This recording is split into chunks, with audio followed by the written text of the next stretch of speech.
Good evening, ladies and gentlemen. I'm Len Rydell, the Executive Director of the Blue and Gray Education Society, and I'd like to welcome you to the sixth of our weekly interviews with the historians that are going to be conducting our 2021 seminar and tour program. We are obviously, as you would appreciate, we are in transition. We have not restarted our programs yet, and we have made the hard decision that we basically rescheduled the first 3 months of programs into slots that we had available to us. And we are looking at a hybrid start to the program in April, where we will basically be doing caravan tours at Shiloh and perhaps the 7 days, although I think our parking is a problem there, and also Dalton and Resaca. The big programs that roll us into the spring are Scott Hartwig's program on reflections on the first day at Gettysburg, which is scheduled for the end of April, and it has 30 plus people registered, and of course Gordon's first half of a two-part program on the Overland Campaign. The second part to be conducted in 2022. It's a 5-day program, and we also have a backlog to and some backup dates for that. So if we cannot do bus tours in May, which is a very real possibility, then Scott's program is going to slip to the middle of July. And Gordon's program will slip to either September or October. We have dates on both of those months, and we'll just have to see how it comports with Gordon's schedule. But right now, both of those are good for him. So that's where we're working. And next week, Scott Patchen will talk of our first Revolutionary War program. Scott Patchen will talk about General Burgoyne and the Saratoga campaign, which we're scheduled to do in early June. And then shortly after that, then we'll have Dennis Fry on and Dave Collins talking about a Gettysburg program. And right now we've got these programs scheduled into the latter part of May. So we hope you'll relax and enjoy them. They're all free.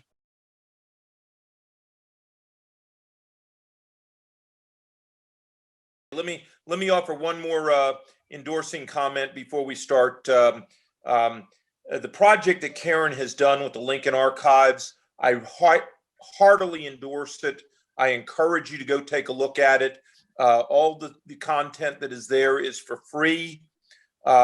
She does need support. So if you like what you see there, there is an ability to make a contribution. It is not a tax deductible contribution, but she busts her hump and has provided a lot of really good material there. So take a look at it, and I think you'll like what you see.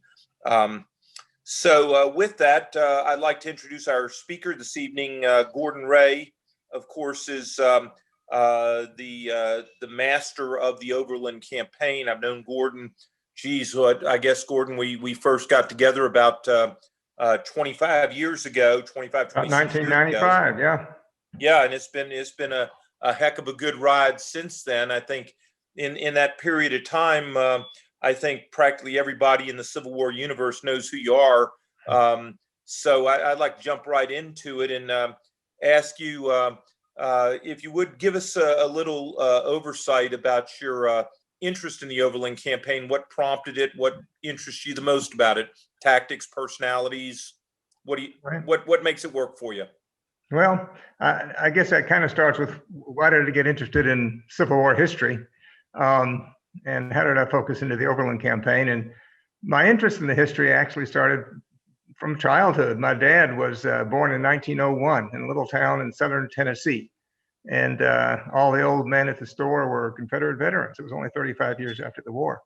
And so he sort of grew up with them and their stories. And I was born in 1945 and grew up listening to him telling me about what he had heard. And as a kid, you know, when other kids would go to basketball games and things like that, we'd go out and visit battlefields, and that was his passion. And so I think I got that from him. I'm sure many of the people who are on right now got it very much the same way. And I did work in history. Did my undergraduate degree in history. As a matter of fact, I was in a history honors program my last year of college, and my professor that ran that program, I learned a few years later, had been the thesis advisor for a lot of the Civil War historians, including Ed Bars. Ed and I Really? discovered that when we were together on a trip to Normandy one time. But anyway, I was in a graduate program, also finished my master's in American history, not Civil War. It was more diplomatic history, but decided academia just wasn't for me. I loved history, but I didn't like academia work. And so I got into other things, ended up going to law school, getting a law degree, worked in Washington, and ended up as an assistant U.S. attorney in Washington, D.C., which is, you work 9 days a week, not just 7 days a week. And it's not 24 hours a day, it's 50 hours a day. Really trying cases one after the next. And so I started to go down and visit battlefields in Central Virginia, sort of to get my mind off of my work whenever I could take a break. Visited the battlefields around Fredericksburg, got interested in the wilderness, Spotsylvania, started looking around for some books on those battles, and there was virtually nothing then. The Civil War historiography basically said there was this big war, big battle at a place called Manassas, and something else happened at Gettysburg.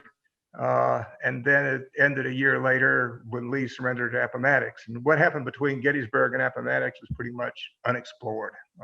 Basically, 2 books were out, one of them written right after the war by a participant, and then, of course, Ed Steers' book. But nothing that was really modern and nothing that really incorporated original primary research. I hung out a little bit around the Park Service at that time. Bob Crick was there, fantastic guy.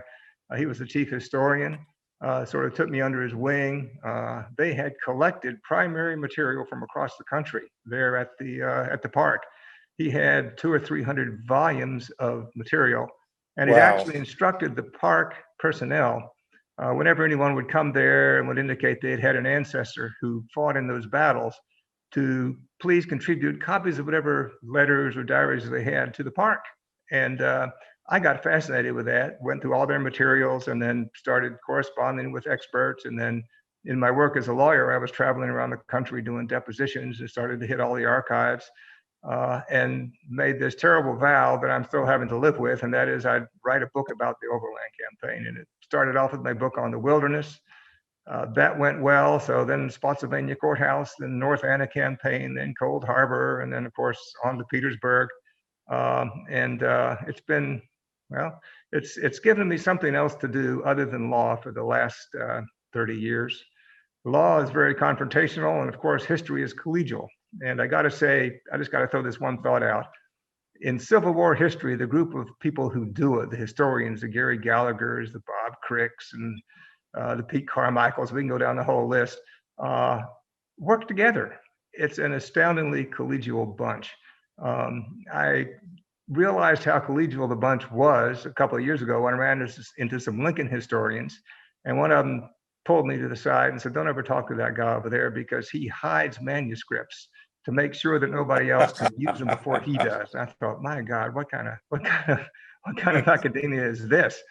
So that's how I got into the Overland Campaign. And of course, once I got into it, I got just fascinated with the characters, with Grant, with Lee, with their staffs, with their interactions. I guess it's just turned into one of the major interests of my life as a historian. Let's since you mentioned Grant and Lee, and that certainly is the center spot of the campaign. Let's get right into it. In '64, Grant's just been given the command of all the armies of the United States. He's chief of staff of the Army, and yet he's in the field with the Army of the Potomac. Why isn't he at Lincoln and Stanton's side? Why is he down in Culpeper? He didn't want to get stuck in Washington. Grant is a fascinating character. When you look at him, I mean, he's somebody who before the war had pretty much been a loser, had failed at most of the things he did, and ended up working in his dad's store. I mean, it was he certainly took off from there though, and found his way. But what's fascinating to me is that he was not like the hidebound generals. He was ready to try new things. I mean, he cut loose from his supply lines. You can look at him in Vicksburg. He'd attack people on top of mountains if you go to Chattanooga. And in the Overland Campaign, you see an amazing general who's ready to break with tradition. The general picture of Grant that was around back in the 1980s when I started to work on these books, and was that Grant was a general who would never maneuver, who would just blindly throw men to their death. And that was sort of the picture of him. The Grant that I discovered by digging into the Overland Campaign is a Grant who maneuvers, a Grant who doesn't waste time with useless charges. Whenever he makes them, he thinks they're going to work, and he puts them together pretty well. Now, stuff doesn't often work, but there's a lot of reasons for that, which we can talk about as well. He also thinks not in terms of battles, but in terms of campaigns. And a battle is just an incident in a campaign. Up to that point in the war, a general would fight a battle for 2 or 3 days, and he'd either win it or lose it. And then the armies would sit around sometimes for months. As a matter of fact, when this Overland Campaign starts, the armies hadn't really had a major engagement since Gettysburg, almost a year before. Oh, yeah, yeah. And Grant basically said, we're not going to do it that way. I'm going to launch a campaign. The goal of my campaign is going to be to destroy the Confederate armies. The Union armies, east and west, are going to move together. It's not going to be like the balky mule team we've been seeing where they're uncoordinated. It's going to be a coordinated advance. And we'll fight battles. We'll win some, we'll lose some, but we won't stop. We'll keep pushing on, and we'll drive the enemy into the ground. And by defeating the Confederate armies, then we'll win this war. We're not going to waste our time trying to conquer areas and hold them, because then you just have to have long supply lines. You have to worry about guerrillas.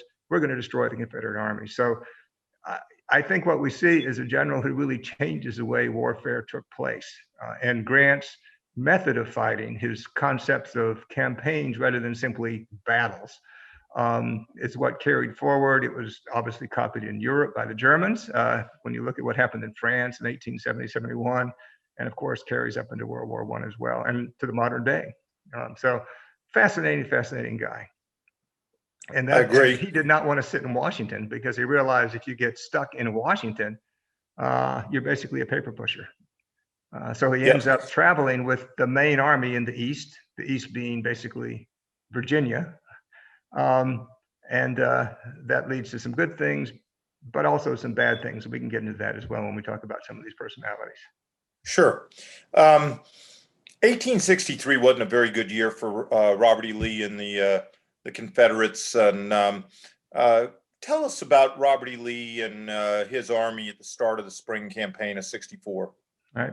Now, Lee had a rough time up there at Gettysburg, heavy losses, and a lot of them in his command structure.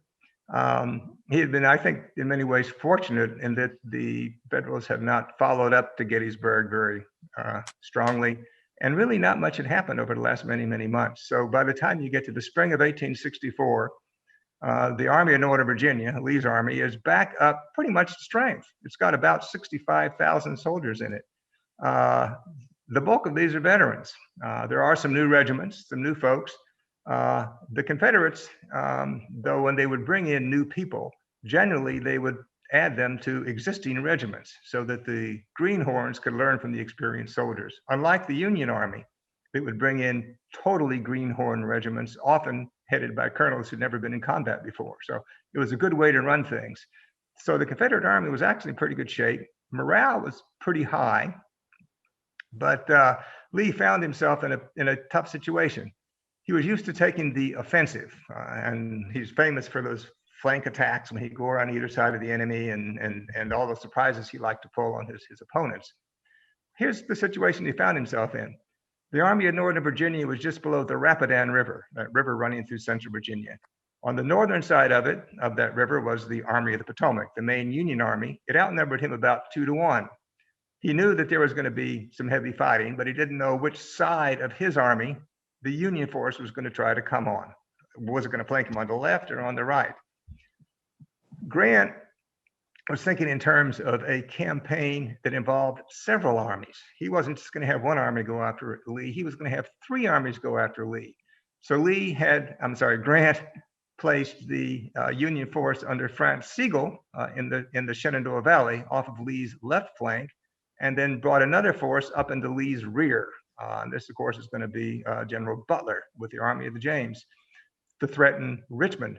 And so Lee was in a situation where he didn't know if he was going to have to send reinforcements to block the army in the valley, if he was going to have to send reinforcements to save Richmond. He basically was stymied. And so we see this campaign start with Lee stuck. He doesn't take the initiative.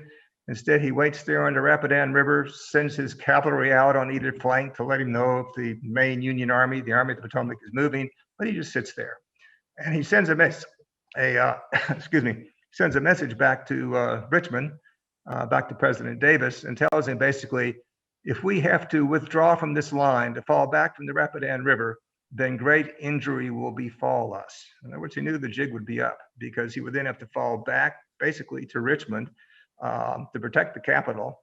He would then be stuck in the earthworks at Richmond, and the war would turn into a siege. And so that was the thing he wanted to prevent. So we find a different kind of Lee at this point in the war.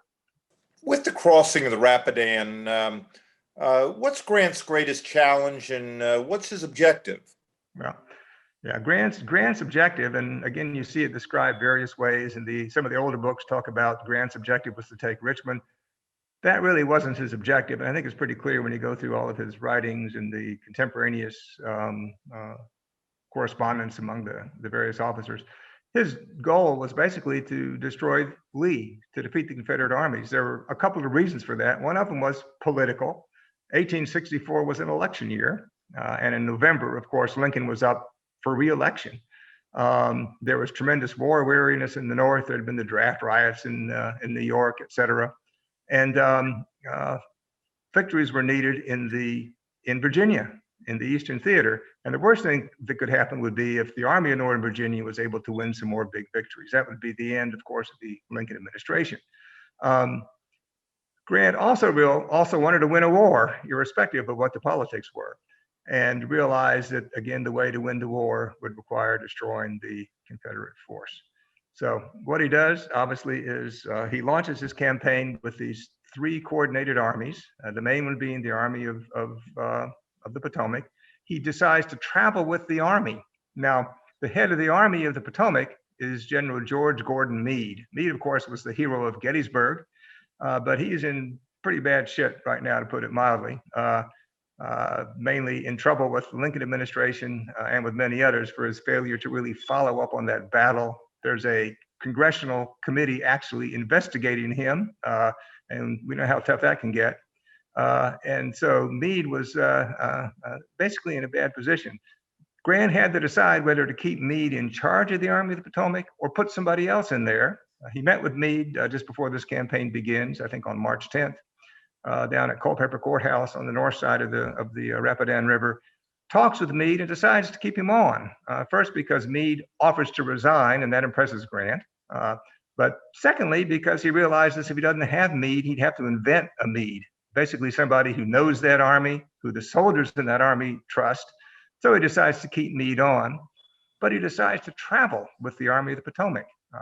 And he and Meade make sort of a tacit agreement that Grant will help on general large-scale strategy and help coordinate what the Army of the Potomac's doing with these other armies, as well as with Sherman, who's going to be doing the operations in the West. But he will stay out of any of the tactical details. He'll leave all that to Meade, so Meade can actually run the battles. Of course, we'll see in a couple of minutes, when they get to the Wilderness, Grant keeps that promise for about 4 hours, and then starts taking over the tactical details as well. But anyway, that's what's supposed to happen. So rather than attack Lee head on, Grant decides, in conjunction with Meade, that they'll swing the Army of the Potomac around Lee's right flank, cross the Rapidan River. They end up in the Wilderness, which is a very heavily wooded area left over from a time when there was gold mining and other operations that took place there. Trees mainly cut down, and it's now all thick brush and chinkapin and switch. And stays there for a day, waiting for supplies to catch up, figuring that Lee's about 20 miles away and it's not going to do anything. And of course, this is a pretty bad call to make. So that's what gets them below the Rapidan River, and that's why they just sit there for a day, which turns out to be the first major mistake of the campaign. like you, I've walked the wilderness many times, and even with the encroachment of the housing constructions and stuff, every once in a while you're able to get in there and Yeah. just get a sense of the challenges that have been presented there. And of course, the Army of the Potomac has had plenty of experience in the wilderness already. Chancellorsville a year before has Right. has bloodied their noses a lot. After the bludgeoning in the wilderness, because the wilderness becomes an equalizer, I think. Just the nature of the land becomes an equalizer, and so both sides get bludgeoned pretty badly. After that bludgeoning in the wilderness, did Grant ever consider turning back? And if not, what do you learn about Grant from that? You learn a lot about Grant from that, and you learn a lot about Lee from that. I mean, basically, and uh, you can learn about all this by reading my book on the wilderness, but I'll give you the 1 second version so that don't tell LSU Press I let you know this, though, by the way, because they want you to find out. In the wilderness there, Lee decides that what he needs to do is attack Grant. Grant's in the wilderness. As we said, it's a rough area with there's hard to keep cavalry going anywhere because there's only a few trails. Artillery doesn't have any clear targets. It's hard to keep a line of infantry together, and so it's a good place for a small army to basically oppose one that's double its size. And Lee decides to do that. I often liken it to the Chihuahua deciding to go after the bulldog. But that's what Lee decides to do because the alternative is to retreat, which he knows would probably lead to the end of the war. And he does not want to do that. So he takes the initiative, and this is the Lee of old, probably the best he's ever been. He divides his army into 3 parts, sends them down 3 roads, a crazy thing to do because if Grant figures out what's going on, Grant could wipe him out piecemeal. And we'd be sitting here today saying Lee was the dumbest thing that ever walked the face of the earth to do that. But it works. And Lee is able basically to pin Grant in the wilderness. There's 2 days of brutal fighting. Lee takes the initiative, attacks on each Union flank. And basically by the end of May 6th, Grant is stuck in the wilderness. His big army is pinned. He can't go anywhere. The next morning, he decides, okay, this is a waste of time. I'm going to outmaneuver Lee. I'm going to shift south by about 10 miles to this intersection at an area called Spotsylvania Courthouse, a little hamlet where there's several roads that run through there. This will put me between Lee's army and Richmond, and that will force Lee basically to leave the wilderness in his strong position and come out into open ground where I can fight him and beat him because I got the big army and I think mine's better than his. And so Grant turns to maneuver. And this, of course, is not the Grant of myth, but it's the real Grant. And so that's why one reason I say Grant thought in terms of campaigns was he didn't take a defeat in the wilderness as the end of anything. He just viewed it as, okay, didn't beat him there. Here's what I'm going to do next to beat him. You can compare that to what happened the previous year, by the way, at the Battle of Chancellorsville with General Hooker, who pretty much gets stymied by Lee, not only a mile or 2 from where most of this took place, in that same forested area, and ends up just leaving. And that's kind of what most Union generals had done. So I think this is vintage Grant, the real vintage Grant. I just might mention one thing about Lee from this incident also. Lee couldn't figure out what the hell Grant was doing. Once Grant had been stymied there in the wilderness, Lee couldn't figure out, well, is Grant going to retreat just like all the other Union generals have done? Is he going to maybe slip back to Fredericksburg, which is, about 15, 20 miles away, get on the railway, and then try to go down the railway toward Richmond? Or is he going to drop south on the Brock Road down toward Spotsylvania Courthouse? Lee didn't know. And so Lee, again, was sort of stymied. That, again, is not the Lee that we are used to seeing. We're used to see, because the myth that grew up was that Lee was sort of prescient, that he could always tell what Grant was going to do next. But what I found was that wasn't the case at all. And when you look at the contemporaneous letters that were flying around, notes and questions by Lee, it becomes clear that he was puzzled, totally puzzled by Grant. A thing that struck me in the transition from the wilderness down to Spotsylvania was that Lee's the one that actually finds that he's got logistical challenges, because as Grant uses the Brock Road and sidesteps over, moving towards Spotsylvania, then Lee has got a distinct disadvantage that he tries to move the First Corps under Dick Anderson over to try to cut this off. And Grant's got the roads and Lee doesn't. Lee has to go ahead and make that road. And I think, that told me a lot about Lee and his staying power, but it's certainly, I think your point's really well made. Listen, what I'd like to do is guy who I think a lot of times gets short service, and I think he certainly is somebody who deserves some consideration. Phil Sheridan is obviously a key player. His experience, he's been a logistician. He's an experienced infantry commander in the West. Why does Grant move him to horse? And do you view him as integral to the Army, or was he best on detached missions?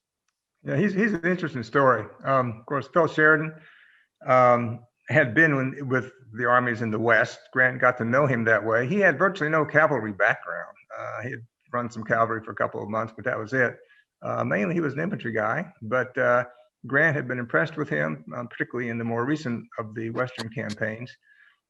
Liked him, felt he could do well, and there was a need for a new head of the cavalry of the Army of the Potomac.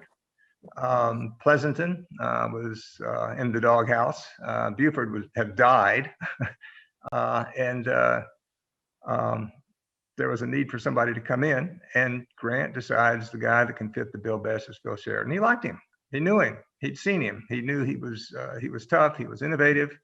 And decided to bring him in. He also brought in another cavalryman to head up one of the divisions that Phil Sheridan would be running, and that's going to be James Harrison Wilson. Grant also knew Wilson quite well. Wilson, as a matter of fact, had served as an aide to Grant in the West, and he had run the Cavalry Bureau in Washington, which is basically a bureaucratic job of making sure you got enough horses and they're where they're supposed to be. Not really someone who's used to running troops, but Grant was impressed with him too. And so he got a division command. And so here you have Phil Sheridan, who's totally new to this Army of the Potomac, who's one of his three division commanders is someone who's totally new to combat, basically. And Phil Sheridan was the kind of guy who rubbed a lot of people the wrong way. Abraham Lincoln had an interesting way of talking about Phil Sheridan. He met him and left an account that says a lot about Lincoln too. He says, he's a little short guy, with long arms, and he said he's not got enough of a neck to hang him, and his arms are so long that if his ankles itch, he can scratch him without bending over. Okay, that's what Lincoln had to say about. And he had a bullet head. And he had a bullet head, of course. Yes, yeah, he had his little head was like a bullet with a little bit of hair on top of it. But anyway, Sheridan and General Meade, who was the head of the Army of the Potomac and the man that Sheridan was going to have to report to directly, did not get along at all. They were oil and water. Sheridan was more of a plebeian of Irish descent, whereas Meade, of course, was married to a highfalutin lady from Philadelphia who had aides with names like Biddle.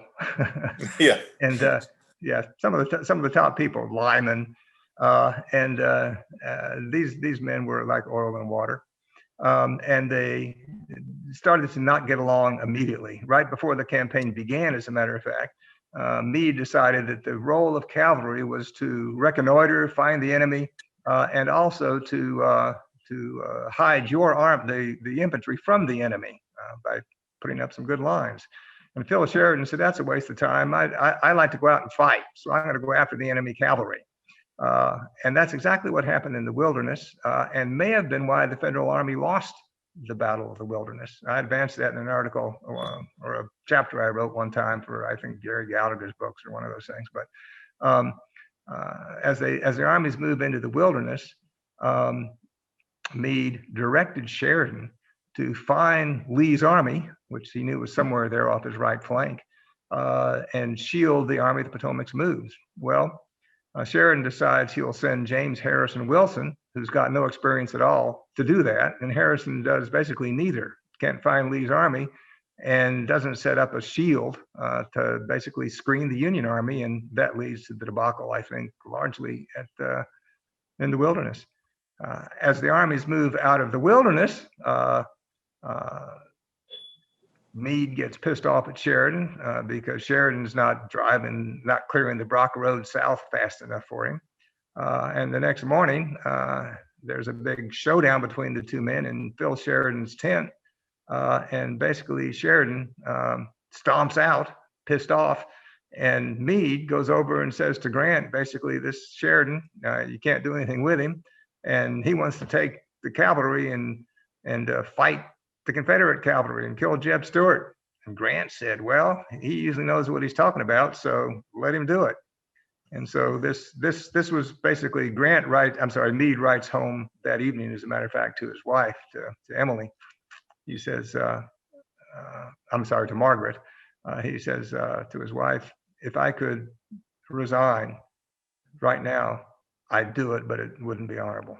Basically, Grant, the Supreme Commander, had backed up a subordinate over him, and the relationship went downhill totally from there. So Sheridan's a mixed bag, because within a short period of time, he wrecked the Confederate cavalry and killed Jeb Stuart. So, but in doing that, he had left the Union Army bare of cavalry, which I think in many ways explains the debacle at Spotsylvania Courthouse. So could have cost him a lot of casualties. Yeah, mm-hmm. I think so. We slid over to Spotsylvania now, and what a battlefield. I mean, I'm endlessly fascinated by it. I lived over on the Harris Farm back when I was in the Air Force, and so I got to visit a lot of times, walk my daughter around there, around the Bloody Angle and stuff. I was always wondering, how did you view the Grant's decision to assault the Mule Shoe on the 12th, and what did you think of Lee's defense of the position, how he managed that assault? Yeah, it's an interesting question. Yeah. Just to provide a little bit of background, though I know most of the people here are quite familiar with the background, and I'd remind you that I also have a great book out on the battles at Spotsylvania Courthouse. So I'll summarize that in half a second too, so you won't have to buy it. Basically, is the Army's, the Confederates, the Confederates end up throwing up a strong line, blocking the Union advance to Spotsylvania Courthouse. Basically, Confederate Army facing more or less north, Union Army basically facing more or less south, and throw up earthworks, which is another fantastic evolution during the course of this campaign. If you might remember that during most of the war, the troops would fight standing up. Sometimes they'd get behind natural positions like stone walls or sunken roads, but you didn't see much in the way of field works. Field works start to really proliferate in the wilderness, but at Spotsylvania Courthouse, they become the way of life, done amazingly by soldiers using basically their canteens, their spoons, their bayonets, whatever can come to hand, because the soldiers aren't carrying spades or picks. The artillerists are, but again, most of the work is being done by the line soldiers. They site earthworks along high ground, clear fields of fire for several hundred yards, if possible, in front of them.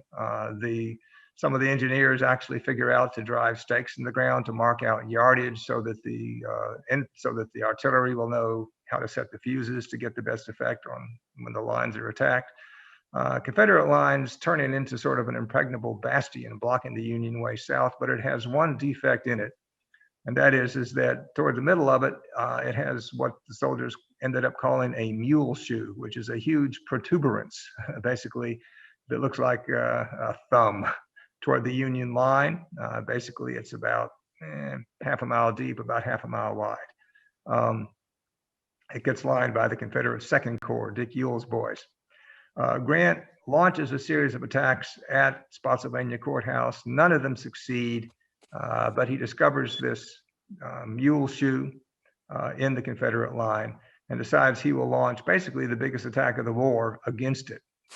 So under cover of darkness, he takes the Union Second Corps, Hancock's boys, has them line up sort of in front of the mule shoe, about a half a mile back from it, lines his 9th Corps under General Burnside to attack one side of the Muleshoe, the 6th Corps under Horatio Wright to hit another part of it, and has General Warren, of course, attack to keep the rest of the Confederate Army pinned down.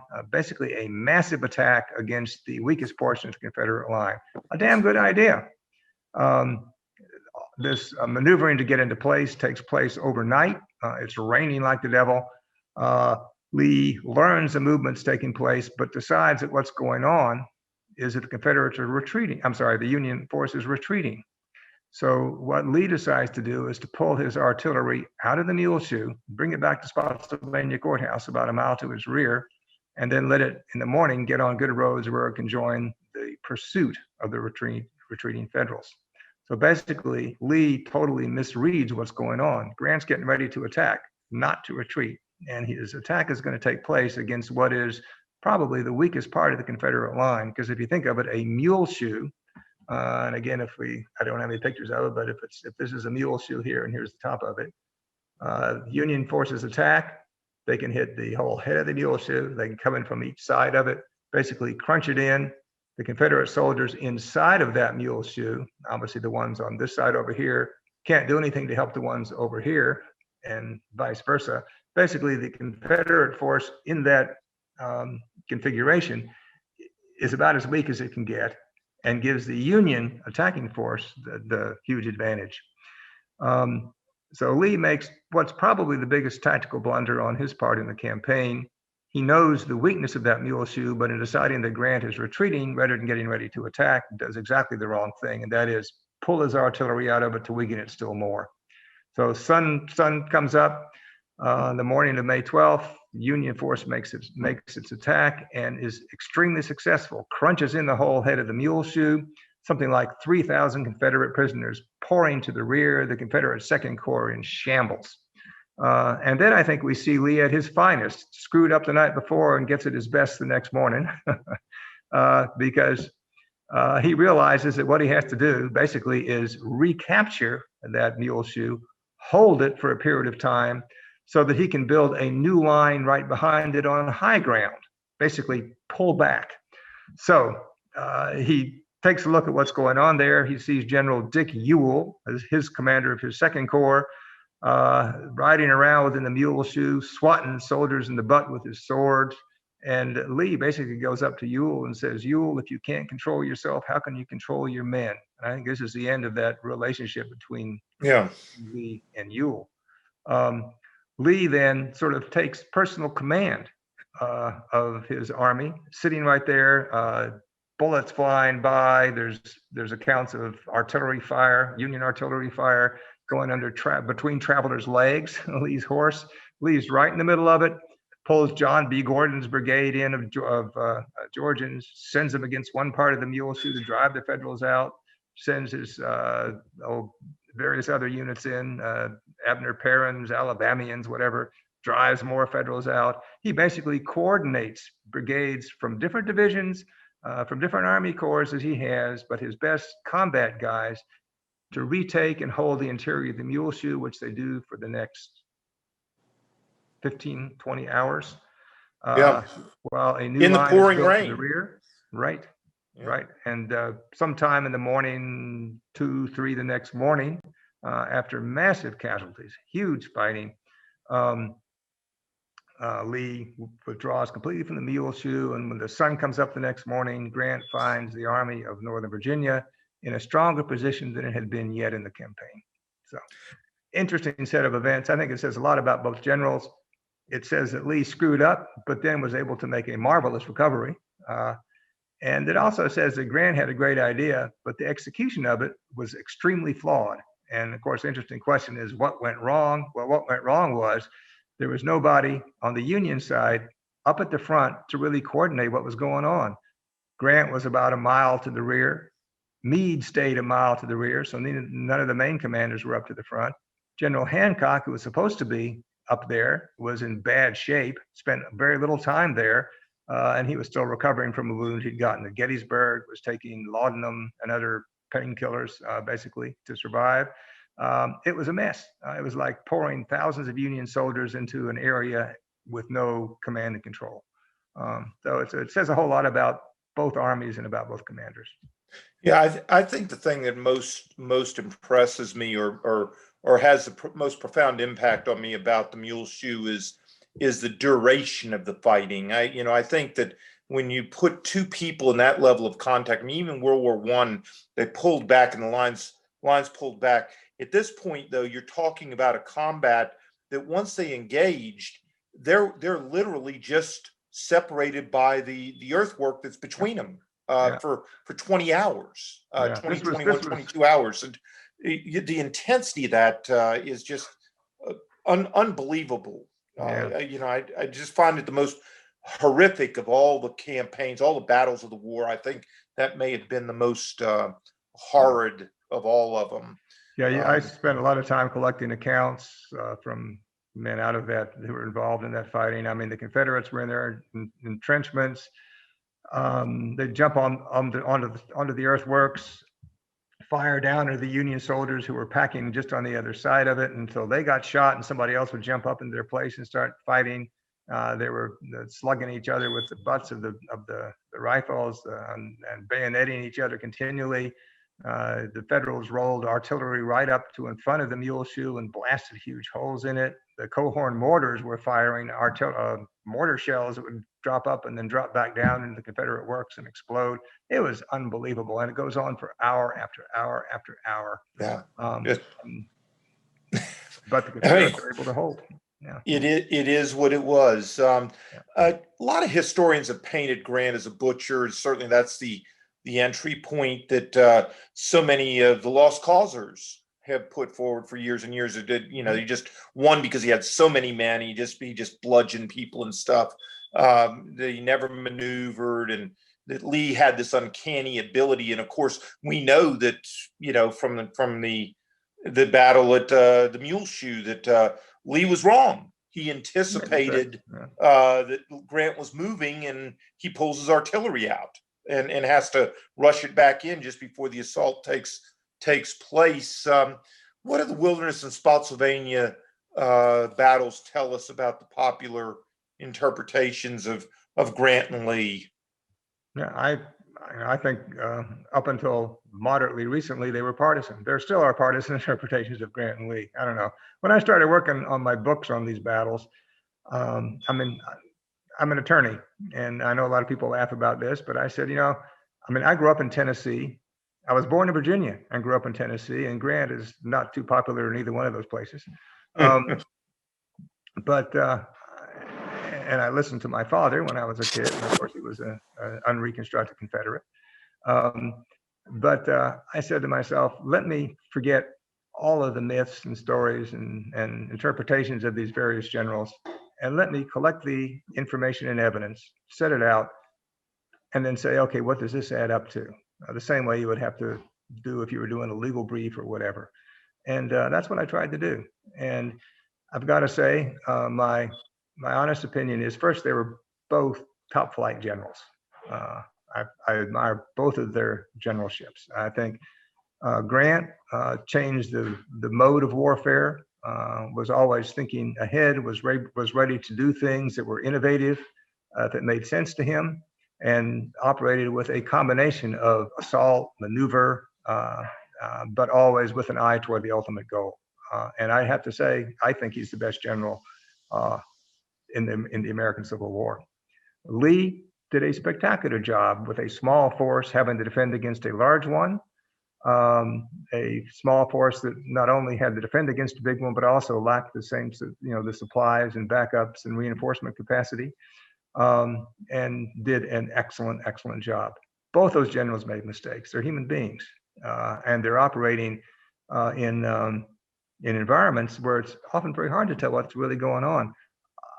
That was brought home graphically to me many years ago. I was doing some tours for the Army Training and Doctrine Command. H.O. Malone, some of you may remember old H.O., who was in charge of that division, and did some tours of the Wilderness and Spotsylvania with several generals who wanted to see the battlefields. And we toured the battlefields. And these were men who had fought in Vietnam, I think Desert Storm at that point had happened. And it was fascinating because after we toured the battlefields and saw what Grant and Lee did and where they fought and how they did it and what happened to them, we spent the evening just talking about it. And one thing those generals were astounded at was there were no walkie-talkies. There was no communication. If you're a general, you're sitting there, you don't know what's going on 100 feet from you.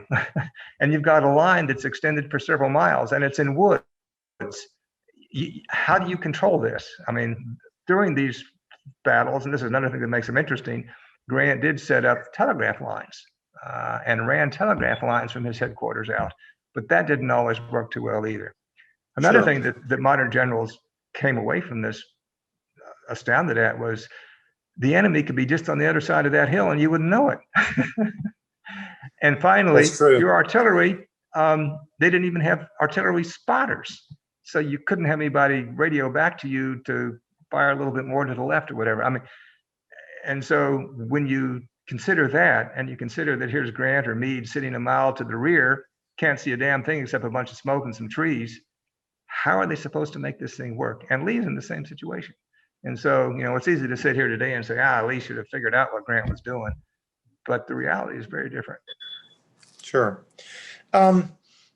Harry Tate has, he's one of those people, and a lot of our folks really spend a lot of time looking at the maps and the map sets that people have done and so forth. And he'd like to know what your assessment of Bradley Godfrey's maps are with Spotsylvania. Do you find them really accurate, or what's your candid assessment of them? I haven't gone through those carefully. I can't tell you. I don't know. Okay.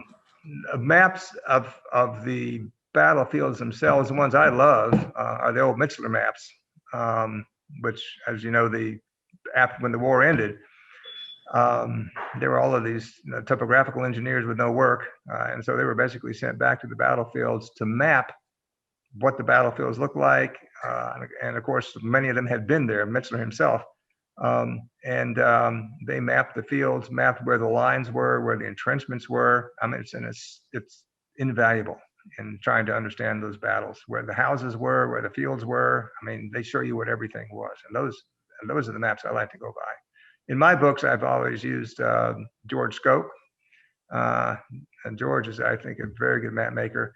He and I have the same philosophy. A lot of books on the Civil War and other wars have very detailed maps that have every little tree and house and everything in them, and it takes you hours of studying to try to figure out what the hell's going on. I like a map that you can look at and in 2 seconds you understand what it's trying to tell you. And George's philosophy is the same way. Keep it simple, keep it clear. Okay, here's where the Federals are, here's where the Confederates are, and here's where they're going, and here's what's in the way. Those are the kind of maps I like. Okay, going back to some of the personalities. Grant comes to the Army. There's a lot of stories relative to him that I know that you'll get into when we actually get out in the field. But one that's always I found particularly interesting, and just like your view on it, is Grant's clearly disillusioned with Gouverneur Warren. How does Warren survive, and why did he survive? Well, those are good questions. Warren's a fascinating guy, by the way. As you probably know, his background, I mean, he was a math guy. He was an engineer, and he had served up through Gettysburg pretty much in an engineering capacity. His personality rubbed a lot of people the wrong way. He was kind of like a eccentric college professor, and there's a lot of accounts of him about how he kind of he'd wear a tunic that was a little bit too short and probably buttoned a little bit askew, and his pants would be pulled up too high. You can kind of get the picture. And he liked to do things his own way. He didn't like to take orders. And he got off to a bad start in the wilderness. He had been made head of the Union Fifth Corps in March of 1864, when there was a full reorganization of the Union Army. Break it down into 3 corps. It had been, of course, many more than that at Gettysburg. There'd been a lot of change in personnel. And so it was put into 3 corps, and Warren was put in charge of the 5th Corps, even though he really didn't have much experience commanding troops. He commanded some during the previous months at Bristow Station and places like that, but he'd not been that much of a troop commander. He'd been more of an engineer and a aide type guy. Suddenly he's in charge of a corps. As the armies move into the wilderness, the Union 5th Corps, Warren's boys, end up there at a place called Spence Field and are facing off with the Confederates. He decides he doesn't want to attack right away because his right flank is wide open, and the 6th Corps is supposed to be moving into place, so he figures he'll wait for the 6th Corps. Well, Meade doesn't push him or urge him along either. Grant comes down, sees what's going on, and basically tells Meade, attack. And so Meade tells Warren, go after it. Reminds me of a dog I used to have. One of them was called Killer and one of them was called Shortstop. Killer was the big tough one, but he was kind of a coward. But whenever something would happen outside the house, Shortstop would bite Killer's back leg and start driving him forward, and Killer would go after him. That's what's happening here, except it's Grant's biting Meade's back leg, who bites Warren. Anyway, so Warren makes an attack that he thinks is a bad one. And it turns out he was right. He loses. His corps gets chewed to pieces and has to retreat. He runs into the same kind of problem at Spotsylvania. When he's pushing down the Brock Road, his unit is the first major Union Army Corps to get engaged with the Confederates there in front of Spotsylvania Courthouse at Laurel Hill. He expected to be supported again by the 6th Corps, but it wasn't there. And he sends his units in piecemeal as they arrive, and they get chewed up and fail to break through at Spotsylvania. And a few days later at Spotsylvania, when this big attack is taking place on May 12th against the Muleshoe, he's supposed to be making another attack against the Laurel Hill area. And he resists it because he knows his men will just get slaughtered. Finally gives in, and when there's too much pressure on him for Meade, and his men get slaughtered. And so he then drops back. And by that point, Grant's pretty much lost all faith in him. The problem is, who do you put in his place? And Meade's still a strong supporter of him. And I think Meade's what saves his hide at that point. Sheridan can't stand him. That's another personality problem Sheridan's having with one of those Easterners. And that takes some interesting turns, and of course comes to a culmination at 5 corners, 5 points, 5 whatevers. Yeah, 5. Yeah. 5 forks. 5, whatever it is. 5 forks. There you go. Forks. Okay. Yes. Down by Petersburg in the last weeks of the war, when Sheridan basically fires him, and the higher command lets that happen. Warren, by the way, spends the rest of his life trying to vindicate his reputation, and it is basically at the same time he dies, a court of inquiry vindicates Finally him. does, yeah. Yeah, but he, at the end of his life. But yeah, it's a sad story. Another insightful question I'd like to ask you about. Is there a point, we know all about Grant, and we understand that he eventually does become the functional head of the Army of the Potomac.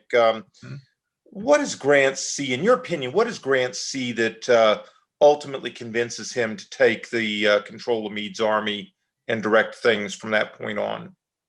Yeah, I think he sees that Meade's just having a hard time being aggressive and also having a really hard time coordinating things.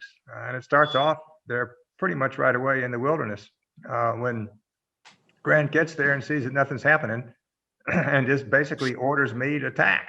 And so that leads to a debacle there at Saunders Field. It continued like that. As a matter of fact, by the end of the first day in the wilderness, Confederates are also pouring up a road just below that area, the Orange Plank Road, and there's fighting taking place there. Grant figures out what's going on, that Lee's divided his army, and decides that the Orange Plank Road is the area to attack. And Grant basically steps in and directs Meade to take elements from his other army corps, from his 5th Corps, et cetera, and send them down to the Plank Road. Basically reorganizes the Army of the Potomac right there on the spot to do a massive attack the next morning. And that massive attack the next morning almost works. Again, Lee is ultimately saved by the Confederate 1st Corps under Longstreet. But that's when Grant is now really starting to take over the management of this army. He, as they move to Spotsylvania Courthouse, he watches Meade blow that one, and not be aggressive enough, and let Lee basically have time to set up his strong entrenchments and earthworks.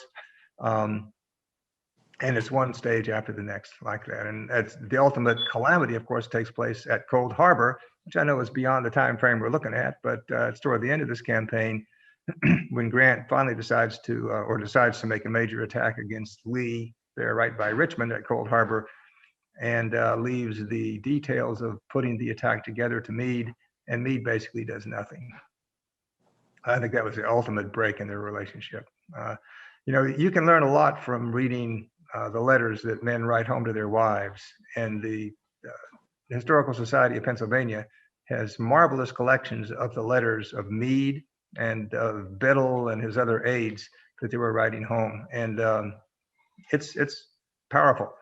Meade was basically being quite frank with his wife Margaret. He was saying, I can't stand this. Grant is, he's killing people needlessly because he disagreed with Grant's style of warfare. If I could get out of this gracefully, I would. And Grant's aides are writing home also, and saying basically Meade doesn't know what the hell he's doing. One of them wrote back and said that Meade's no more a general than is an old cat. So I mean that's where the relationship was going. Sure.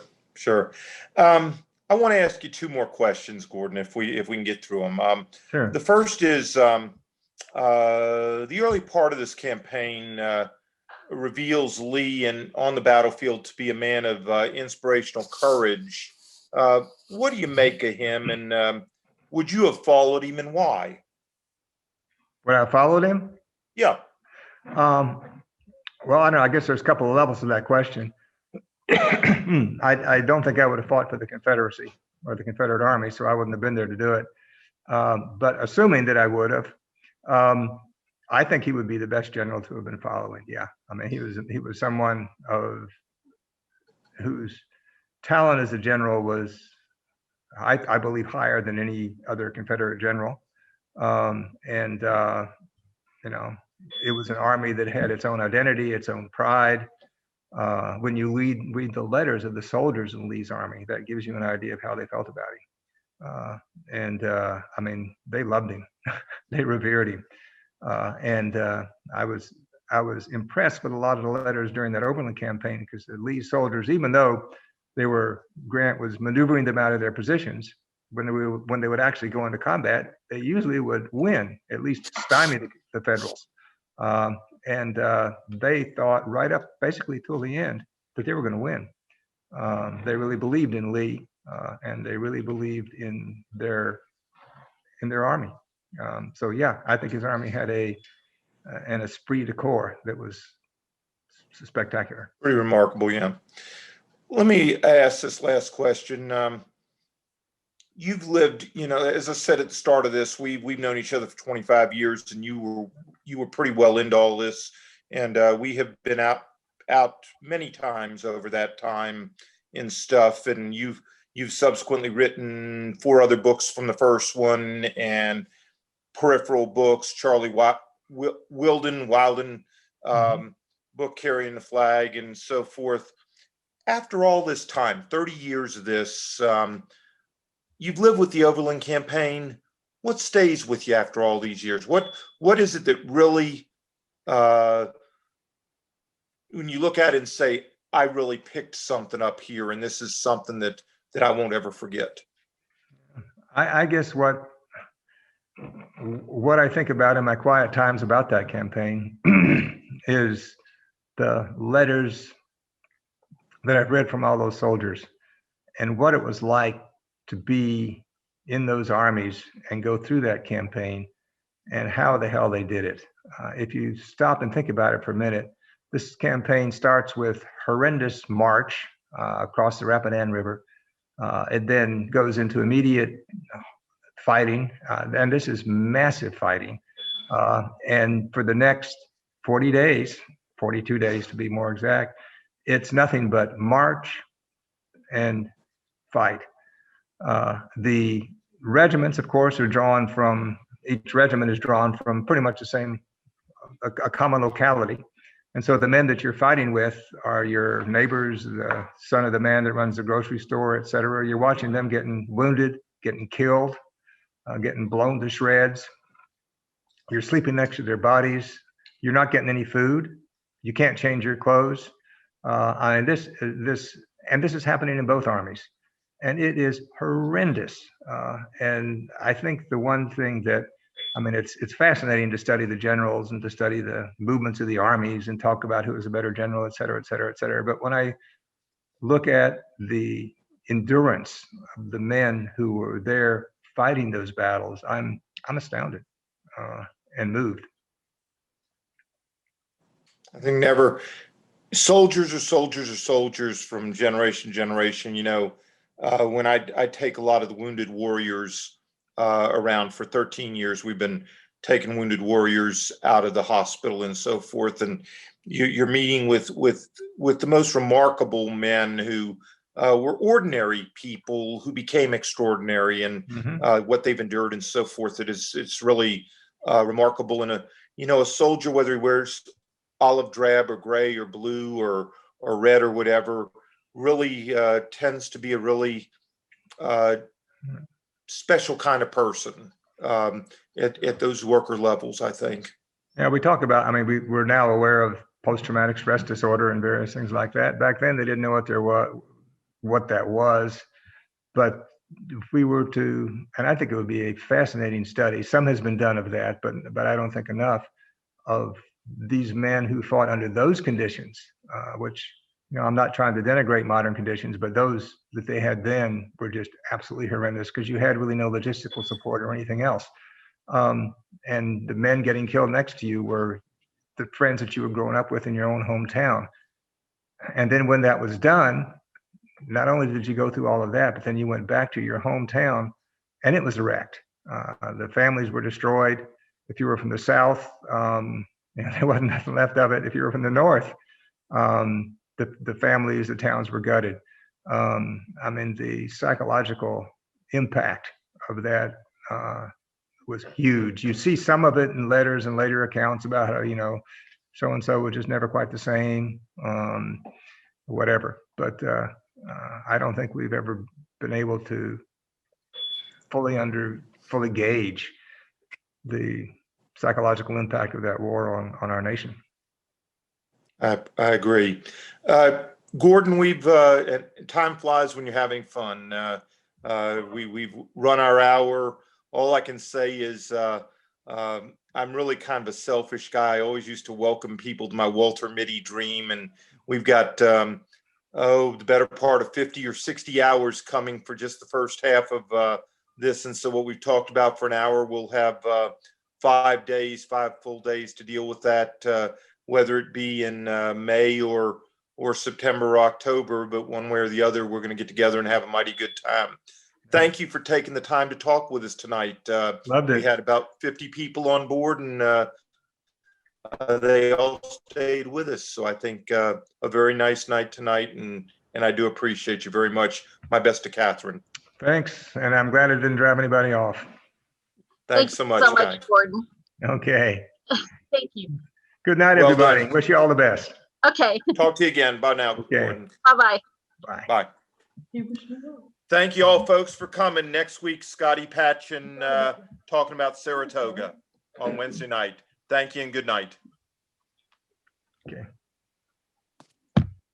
Later.